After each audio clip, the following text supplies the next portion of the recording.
Essa é a premissa para sobreviver a Um Lugar Silencioso. Um filme relativamente recente de invasão alienígena e suspense, que eu devo dizer, eu não esperava tanto dele, mas me surpreendeu e me surpreendeu muito a primeira vez que eu assisti. E depois, reassistindo, viu, só confirmou o que eu senti a primeira vez.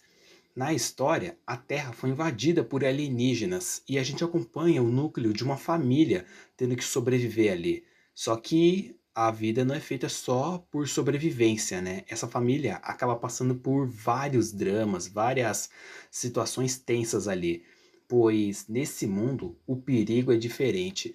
Não é uma criatura vinda de outro mundo com tecnologia avançada. O perigo aqui é o som. Pois os alienígenas nessa história, os chamados Anjos da Morte, são criaturas grotescas e cruéis que caçam pelo som, como predadores, na verdade, né? Qualquer o mínimo barulho que você faça, essas criaturas conseguem detectar de longe e descobrir aonde você está. E em meio a isso, essa família sofre um grande trauma no começo do filme, né? Onde o filho caçula, o menorzinho, acaba morrendo por conta de um brinquedo barulhento que ele estava brincando. Que isso acaba atraindo uma criatura que acaba com ele, né? E em meio a isso, a filha mais velha do casal, né, que é surda, acaba se sentindo culpada, pois ela deu aquele brinquedo pro irmão, né? E o pai aparentemente não falou muito com ela depois disso, né?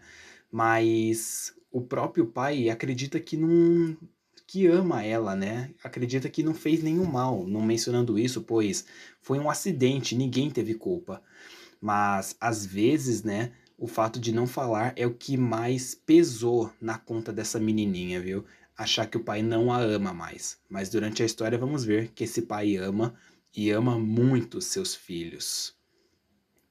O ponto alto aqui desse filme é que ele não precisa de diálogos para te transmitir o que ele quer transmitir. Até porque diálogos aqui são bem escassos, né?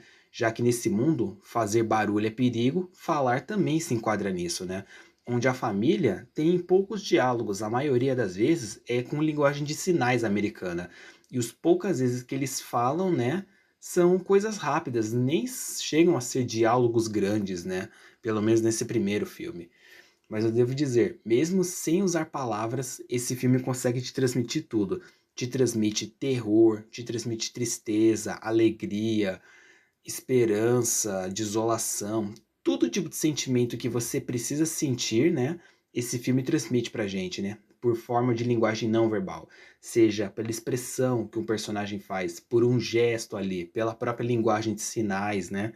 Ou pelo próprio ambiente ali, né? Às vezes o ambiente dá uma sensação de perigo sem precisar explicar muito isso, né? Essa forma de linguagem não verbal ser utilizada a rodo aqui é o que para mim tornou esse filme tão único, viu? Onde sem precisar falar, você consegue transmitir tudo, transmitir mensagens, pensamentos, ideias, né? De uma forma completa e complexa, né? Isso é um trabalho muito legal que a produção fez aqui, né? No núcleo da família, eu devo dizer que todos são muito bem aproveitados. Cada um ali tem o seu arco, tem os seus momentos, momentos bons, momentos principalmente ruins, né? Porque esse filme, infelizmente, ele trata muito de traumas, né? E começando pelo pai e a mãe, né? Que aqui, né, a gente não sabe qual é o nome deles, porque eles não falam, né? Mas no segundo filme a gente descobre que o nome do pai, interpretado pelo John Krasinski, é Lee, e o nome da mãe, que é interpretada pela Emily Blunt, é Evelyn, né? Então, Lee e a Evelyn, eles passam pelo drama, né, de todo pai e mãe, de querer proteger os seus filhos, né? Mas aqui, né, o perigo é totalmente diferente. Ao invés de um perigo que a gente vê na vida real, né, como por exemplo, a criança ir para a escola e não voltar, se machucar, sofrer um acidente, né? Aqui o problema é o barulho, simplesmente qualquer mínimo barulho pode acabar custando a vida dos filhos que ficaram, como já custou a vida de um, né? E o pai e a mãe fazem de tudo para proteger, para não deixar aquilo acontecer de novo, né? E é claro, tem todo o trauma, a tristeza, né? Pois nenhum dos dois pode chorar ou gritar em voz alta por perder um filho, né? O que torna aí tudo bem mais pesado, né? E adicionando, né, a esse drama todo, a Evelyn aqui tá grávida também, né, o que pra ela também é algo bem mais pesado, né, pois quando o bebê nascer, como é que vai fazer? Porque é normal um bebê chorar, fazer barulho, né. Como é que vai fazer isso no mundo onde som é sinônimo de perigo, né?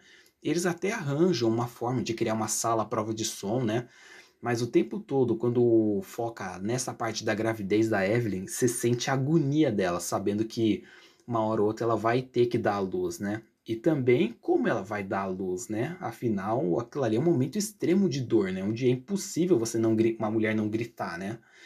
Mas ela acaba tendo que dar à luz, né? E eu devo dizer, a cena dela dando à luz, cara, a atriz tá de parabéns, viu? E a produção também, né? Mas em especial a Emily Blunt, meu, fez um trabalho surreal ali, né, onde ela teve que dar à luz sem praticamente poder gritar, externalizar a dor que ela tá sentindo, ela teve que segurar ao máximo o grito, né. E uma sensação aqui, né, que é o seguinte, né, como os personagens não podem gritar, não podem falar alto, né, a gente aqui desse lado assistindo fica por vontade de falar por eles. Então nessa cena da Evelyn, você acaba ficando com vontade de gritar por ela, já que ela não pode gritar, né. Tanto para não fazer barulho e também porque nesse momento tem um alien passando perto dela, né, então ela não pode chamar atenção ali, né. Isso que é produção, viu, porque olha, os caras fizeram um trabalho excelente nessa parte, viu. E sobre os filhos, o que mais tem foco aqui é a Reagan, a filha mais velha, né, que a gente não sabe o nome dela, mas depois a gente pode descobrir que é a Reagan. E o mais novo, que é o outro menino, é o Marcos. Enfim, a Reagan, aqui ela eu considero que ela é a protagonista aqui. Toda a família é protagonista, mas ela tem mais destaque, né. Primeiro pelo fato da morte do irmão, né, que ela carrega uma culpa, né, um trauma, achando que foi culpa dela, né, o irmão ter morrido por causa de um brinquedo, né. E segundo, pelo fato da Reagan ser surda, né.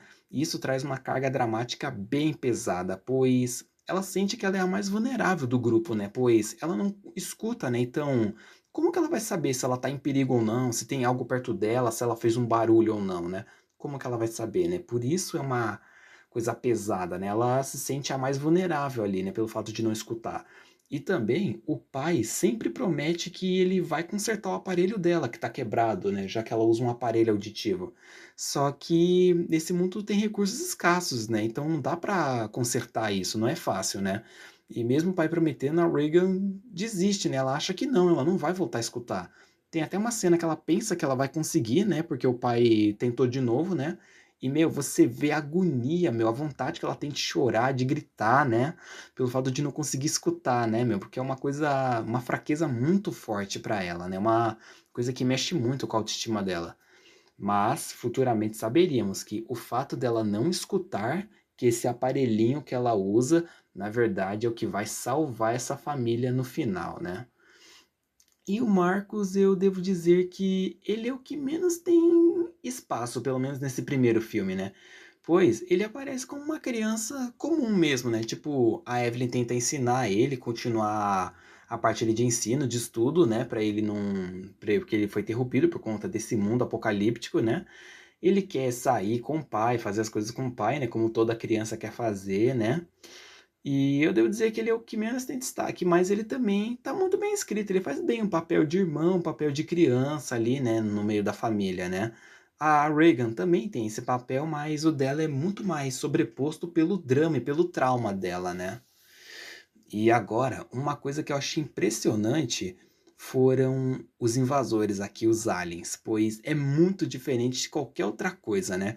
A gente que esperar sempre espera num filme de invasão alienígena, seres ameaçadores, seres com tecnologia, qualquer coisa, né.